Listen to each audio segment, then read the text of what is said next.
El siguiente presidente sería Mariano Paredes. Su mandato iniciaría el 4 de enero de 1846 y culminaría el 28 de julio de 1846. Era un presidente conservador.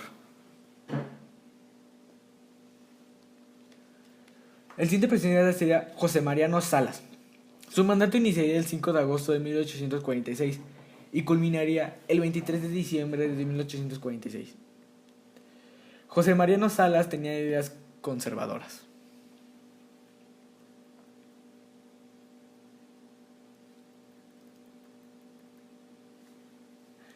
Pedro María Anaya. Su gobierno iniciaría el 2 de abril de 1847 y acabaría el 20 de mayo de 1847.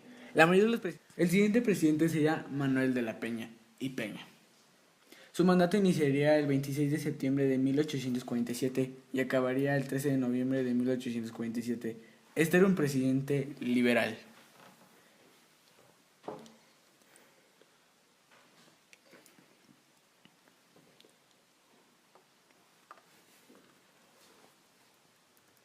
El siguiente presidente sería Mariano Arista.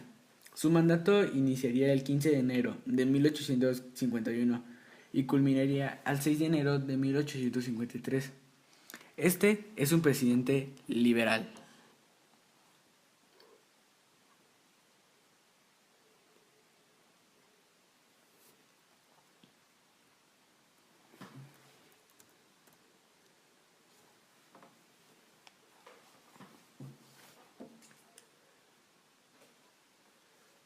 El siguiente presidente en quedar al mando del país sería Juan Bautista Ceballos.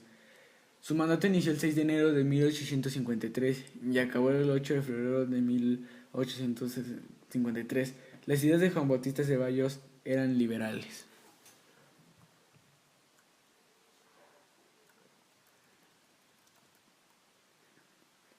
El siguiente presidente sería Manuel María Lombardini. El mandato de Manuel María Lombardini iniciaría el 8 de febrero de 1853 y culminaría el 20 de abril de 1853. Las ideas de Manuel María Lombardini eran conservadoras.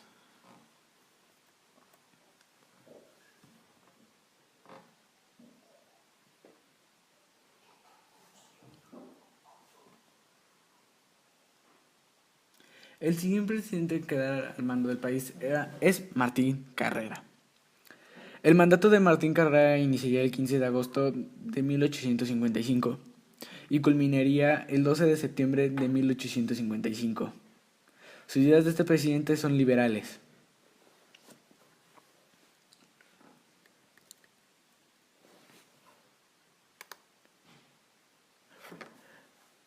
El siguiente presidente sería Rómulo Díaz de la Vega. Su mandato iniciaría el 12 de septiembre de 1855 y acabaría el 3 de octubre de 1855. Sus ideales eran conservador.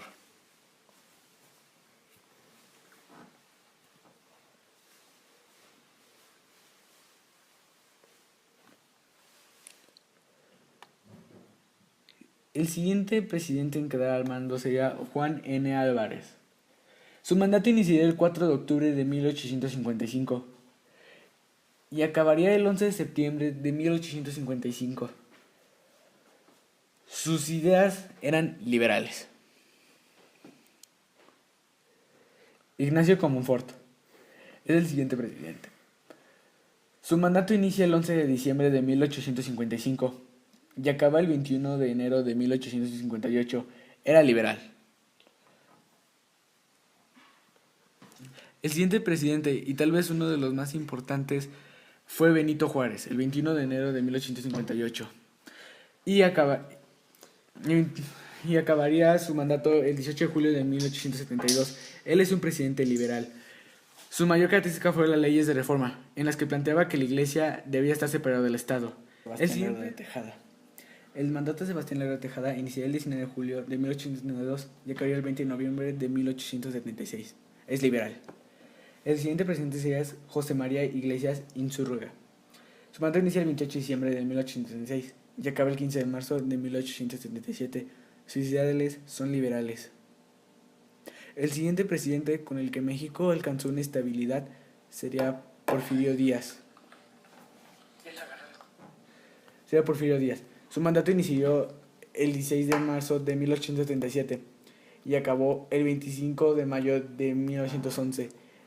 Gracias a Porfirio Díaz se introdujo el ferrocarril. Gracias a él se introdujeron las líneas de telégrafo. El país alcanzó un máximo esplendor. Durante su época se logró que el dólar costara menos que el peso. El peso costaba más que el dólar. Fue la única vez que lo hemos logrado. Durante la historia de México, uno de los sucesos más importantes fue la separación de Texas. En 1835, México era muy grande y no tenía el suficiente ejército para proteger a todos esos lugares. Así que cometieron el peor error: dejar entrar a los inmigrantes estadounidenses mientras profesaran la religión católica. Eso hizo que hubiera un descontento y empezara a crear un ánimo separatista. Todo esto sucedió en el gobierno de López de Santana. Gracias a eso, México perdió la mitad de su territorio. Perdió Texas, Nuevo México, California y Utah.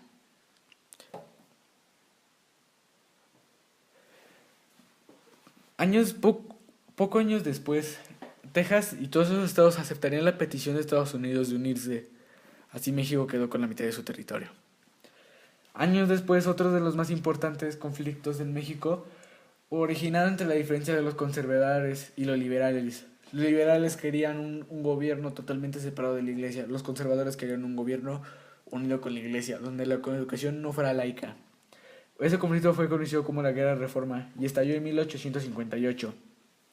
Los ganadores fueron los liberales, al mando de Benito Juárez, donde se promulgaron las leyes de reforma, en las cuales se estipula que la educación debe ser laica y gratuita. También que la iglesia ya no debe estar a cargo de ninguno de los asuntos públicos tales como bautizos, bodas y registro civil. También se quitaba todas las tierras de la iglesia y la iglesia ya no podía intervenir en el Estado.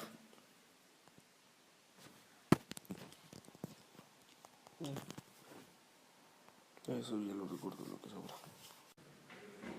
Después de todos los golpes de Estado que hubo, después de todas las invasiones, recesiones, guerras interinas o invasiones, México quedó inestablemente, llegando a su inestabilidad hasta 1917, con el fin de la revolución. Todas esas guerras dejaron al país en pobreza y en ruinas, sin contar que perdió la mitad de territorio durante ese periodo. México no avanzó durante casi 100 años después de su independencia, ya que la república naciente después de 1821 era bastante frágil, ya que no tenía nadie experiencia política y todos querían el poder.